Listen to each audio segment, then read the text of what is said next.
शव यात्रा। अमरपुर नाम के एक गांव में विमल हलवाई अपने 2 छोटे बच्चों और बीवी के साथ रहता है।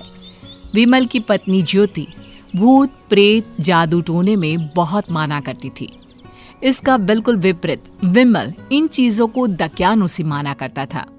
रोज की तरह विमल अपने मिठाई की दुकान जाने के लिए निकलने की हड़बड़ी में होता है। मैं निकलता हूँ ज्योति, देरी हो जाएगी, दुकान भी खोलनी है मुझे। अजी ध्यान से, आज अमावस्या है। रास्ते में कोई कपड़ा या कुछ भी गिरा हो तो उसे लांग मत दीजिएगा, बगल से चली जाइएगा। अरे ऐसे तो तुम मुझे पागल ही कर दोगी क्या? हाँ, मैं नीचे देखकर चलूं कि सामने से कोई गाड़ी घोड़ा आकर मेरे ऊपर से चला जाए? दोनों हालत में तो मेरी ही मौत है। अरे क्यों सुबह सुबह इतनी अपसुगनी बातें कह रहे हो जी?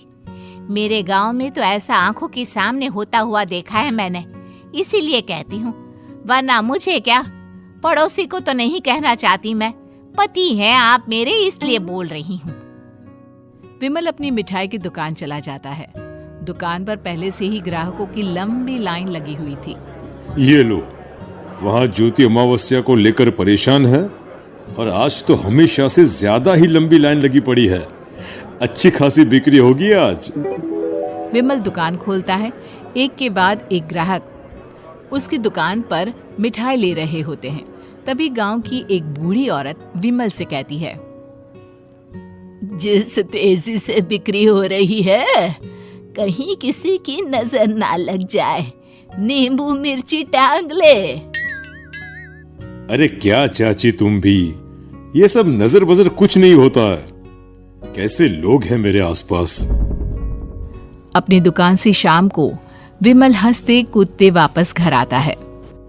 हाँ, आज तो अच्छी खासी बिक्री हुई है।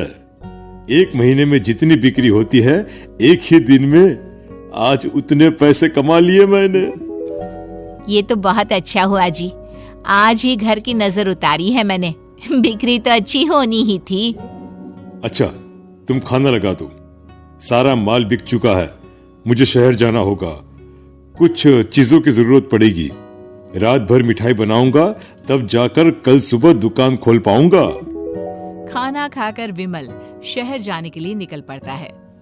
सुनिए जी, ध्यान से जाइएगा। चौरस्ते पर किसी जादू टोने की चीज पर पैर मत रख दीजिएगा। हे भगवान, हद हो गई ज्योति, ये तो मैं जा रहा हूं। विमल गुस्से से शहर जाने निकल पड़ता है। रात का काला घना अंधेरा, चांद की एक भी किरण ना होने के कारण अंधेरे में कुछ भी देख पाना मुश्किल था। जंगल के बीच के एक अधकच्चे रास्ते से विमल जा रहा होता है। चारों तरफ गुफ अंधेरा और सन्नाटा सुनाई दे रहा था, और सुनाई दे रही थी विमल के पैर के नीचे आ रहे सूखे पत्तों की आवाजें। तभी अचानक दूर से उसे कुछ आवाजें सुनाई देती है। अरे, ये इतनी रात को जंगल के रास्ते कौन जा रहा है? शायद कोई टोली होगी। राम नाम सत्य है, राम नाम सत्य है, राम नाम सत्य है, राम नाम सत्य है। धीरे धीरे आवाज कुछ कुछ सुनाई पड़ती है। आवाज धीरे धीरे और नजदीक आती सी लगती है। विमल देखता है कि उसके सामने से सजी धजी सफेद कपड़े में लिपटी एक अर्थी निकल रही है, जिसके साथ 5 लोग ही थे। 4 आदमियों ने उसे कंधा दिया हुआ था। एक मटका लिए आगे आगे बढ़ रहा था। विमल के बिल्कुल सामने आकर अर्थी रुक जाती है। उसमें से एक आदमी विमल से कहता है, अरे भाई, जरा अर्थी को कंधा लगाना, मैं बहुत थक गया हूँ, बड़ी मेहरबानी होगी। हाँ भाई, कंधा तो मैं लगा दूं, पर रात को 12 बजे ये शव यात्रा, इस समय कौन अर्थी ले जाता है? तभी विमल को ऐसा लगता है कि शव में से आवाज आई, ये आवाज। मजबूरी है भाई, आप कंधा दीजिए, मैं रास्ते में सब बताता हूँ आपको। विमल अर्थी को कंधा दिए चल रहा होता है कि उसे ऐसा लगता है कि हाथ में मटका लिए जो आदमी शव के आगे चल रहा है उसके पैर उल्टे हैं। क्या हुआ भाई, हकला क्यों रहे हो? वो आपके साथी के पैर उल्टे।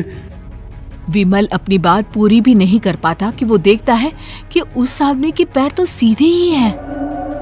अरे नहीं, कुछ नहीं, मुझे शायद वहम हुआ होगा। धीरे धीरे सब आगे बढ़ रहे होते हैं। तब विमल को अचानक लगता है मटके में से एक हाथ बाहर आ रहा है। विमल घबरा जाता है। इसके पहले वो कुछ बोल पाता, कल्लू कहता है, मेरा नाम कल्लू है। हम 6 दोस्त थे, जिसमें से एक को तो तुम सोया हुआ देख रहे हो।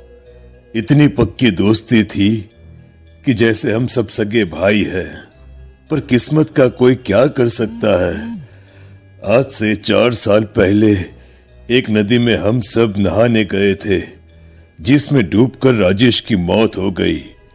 किसी मजबूरी के कारण हमें उसकी अर्थी को रात को ही शमशान घाट ले जाना पड़ा। हम 5 उसे ले जा रहे थे। 4 साल पहले आप 5 में मैं कुछ समझा नहीं। मंकू अपनी गर्दन पीछे घुमाकर अपनी आंखें बड़ी बड़ी कर विमल से कहता है, अरे भाई, पूरी कहानी खत्म होने दो, फिर बीच में बोल लेना, ठीक है? तभी रास्ते में एक हादसे में अपने दोस्त के साथ हम सभी मर गए। वो सामने देखो, हमारा दोस्त। विमल सामने देखता है। उसे दिखता है कि एक ऐसा आदमी जिसका शरीर कई जन्मों से पानी के अंदर रहने के कारण सफेद पड़ गया है। उसकी आंखें बाहर की ओर निकली हुई थी। फिर ये अर्थी किसकी है? अर्थी के साथ के लोग अर्थी को नीचे रखते हुए एक साथ विमल की ओर देखते हुए कहते हैं, तुम खुद ही देख लो। विमल शव पर से सफेद कपड़ा हटाता है। शव की जगह खुद को ही देखकर विमल के होश उड़ जाते हैं। वो शव विमल की ही थी। पलक झपकते ही विमल उस अर्थी की जगह पर होता है। 6 के 6 दोस्त उसी तरह अर्थी को उठाकर चलने लग जाते हैं। राम नाम सत्य है। राम नाम सत्य है। राम नाम सत्य है।